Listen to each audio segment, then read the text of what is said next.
Hello guys and welcome to my channel. Today we are going to present to you the recap of the most mysterious and scariest movies named as The Conjuring Devil Made Me Do It. Before that, if are new to my channel, hit that like and subscriber button for more scariest and most dramatic recaps. So let's start our video. In 1981, demonologists Ed and Lorraine Warren document the exorcism of 8-year-old David Glatzel, attended by his family, his sister Debbie, her boyfriend Arn Johnson, and Father Gordon in Brookfield, Connecticut. During the exorcism, Arn invites the demon to enter his body instead of David's. Ed witnesses the demon transport itself from David's body to Arnie's while he suffers from a heart attack and is taken to a hospital in an unconscious state. The following month, Ed wakes up at the hospital and reveals to Lorraine that he witnessed the demon enter Arnie's body. She sends the police to the Glatzel household, warning them that a tragedy will occur there. Arn and Debbie return to their apartment located above a kennel where Debbie works.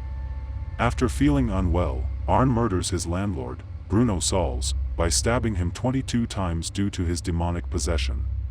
With the support of the Warrens, his case becomes the first American murder trial to claim demonic possession as a defense, resulting in the beginning of an investigation into David's original possession.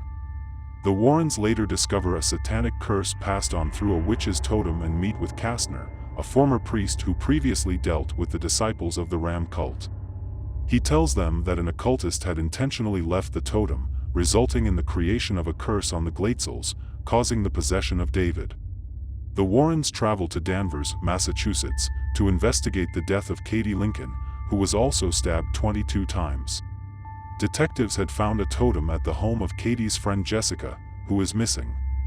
Lorraine initiates a vision to recreate the murder and discovers that Jessica had stabbed Katie while possessed before jumping to her death off of a cliff, which allows detectives to recover her body. The Warrens travel to the funeral home where her body rests, and Lorraine touches the corpse's hand to help find the location of the occultist. Lorraine, in a vision, witnesses the occultist attempting to have Arn kill himself but stops her just in time. Lorraine is threatened by the occultist and she tells Ed that the connection works both ways. The Warrens return to their house in Connecticut to investigate further. Drew reveals that he has found a book of Strigurian witchcraft which states that for the curse to be lifted, the altar used by the occultist must be destroyed. Ed is affected by the curse, a totem being discovered in a vase of flowers delivered to the house, but is stopped by Drew when attacking Lorraine. When they realize Katie attended nearby Fairfield University, they begin to assume the occultist is operating in the area. Lorraine returns to Kastner for help, and he reveals that he had secretly raised a daughter, Isla, in violation of the requirement of clerical celibacy in the Catholic Church. As he researched the occult, Isla grew fascinated with it, later becoming the occultist. Kastner tells Lorraine that Isla's altar must be in the tunnels underneath the house, leading her into them before Isla finds and kills him. Ed soon arrives and finds his way into the tunnels through a locked drain hole with a sledgehammer. He is briefly bewitched by Isla and attempts to kill Lorraine, but she forces him to recall the time they first met, reminding him of their love. Ed regains his senses and destroys the altar, saving himself, Lorraine and Arn. Isla arrives at her broken altar, only to be killed by the demon she had summoned after failing to complete the curse. Ed places the cup from the altar in the artifact room, along with the Valak painting and the Annabelle doll. Arn is convicted of manslaughter but ends up serving a sentence of only 5 years, marrying Debbie while in prison.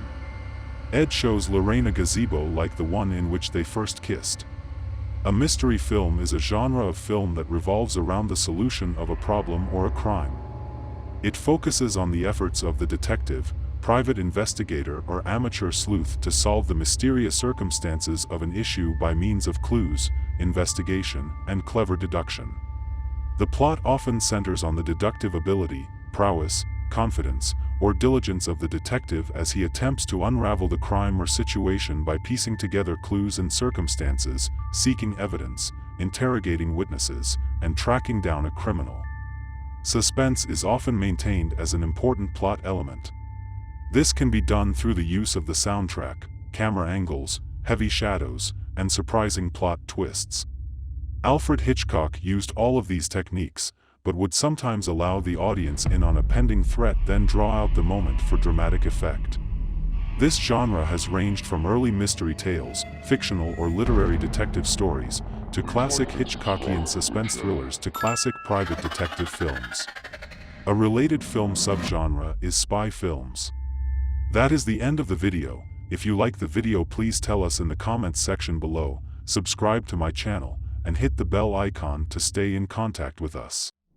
Thanks for watching.